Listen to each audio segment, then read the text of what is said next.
اللہم صلی علی سیدنا محمد وعلی آل سیدنا محمد وبارک وسلم۔ Daily Islamic network YouTube channel پر آپ سب کو خوش آمدید۔ نماز کے لیے وضو کیا یا پہلے سے وضو تھا اور کچھ کھانا کھا لیا یا کچھ کھا پی لیا، جوسز وغیرہ، دودھ، چائے وغیرہ، پھل فروٹ وغیرہ یا کوئی بھی چیز جو کھا لی اور اب نماز کے لیے جانا ہے، تو کیا اس سے پہلے دوبارہ وضو کرنا پڑے گا یا کلی کرنی پڑے گی؟ تو کھانا وغیرہ کچھ بھی کھانے سے یا پینے سے وضو نہیں ٹوٹتا، وضو برقرار رہے گا، اس میں وضو میں کوئی مسئلہ نہیں آئے گا۔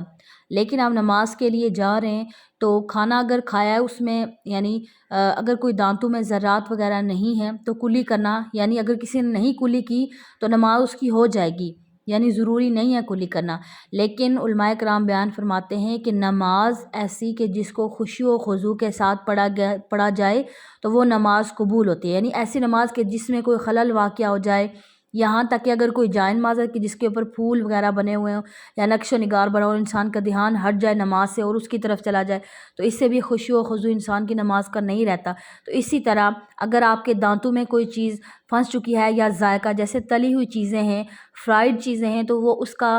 تری منہ میں رہ جاتی ہے یا ذائقہ رہ جاتا ہے جس سے نماز میں خلل واقع ہوتا ہے، تو علماء کرام بیان فرماتے ہیں کہ کوئی بھی آپ نے کھانا کھا لیا یا کوئی ایسی چیزیں مشروبات وغیرہ کہ جس کا ٹیسٹ آپ کے منہ میں باقی ہے، آپ سادہ پانی پی لیں، اچھے سے منہ کو صاف کریں، کلی کریں، اس کے بعد نماز کے لیے آئیں، تاکہ نماز میں ایسا نہ ہو کہ دانت میں کوئی چیز پھنسی ہو اور نماز میں جب آپ نماز شروع کریں، ظاہر سی بات ہے نماز پڑھیں گے تو منہ ہلتا رہے گا اور وہ دانتوں سے نکل کر آپ کی چیز منہ میں آئے گی، اب آپ پریشان ہیں، آپ ڈسٹرب ہو جائیں گے کہ منہ سے اس کو باہر نکالیں یا اندر نگل لیں، کیا کریں، تو وہ نماز ایک خشوع و خضوع باقی نہیں رہتا، دھیان نہیں رہتا۔ تو اس سے بہتر ہے کہ آپ کیا کریں، پہلے منہ کو اچھی طرح سے صاف کر کے کلی کر کے اس کے بعد نماز سٹارٹ کریں۔ مجھے امید ہے کہ آج کی ویڈیو آپ کو سمجھ میں آ گئی ہوگی۔ اگر ویڈیو اچھی لگے تو لائک اور شیئر کرنا مت بھولیے گا۔ السلام علیکم ورحمۃ اللہ وبرکاتہ۔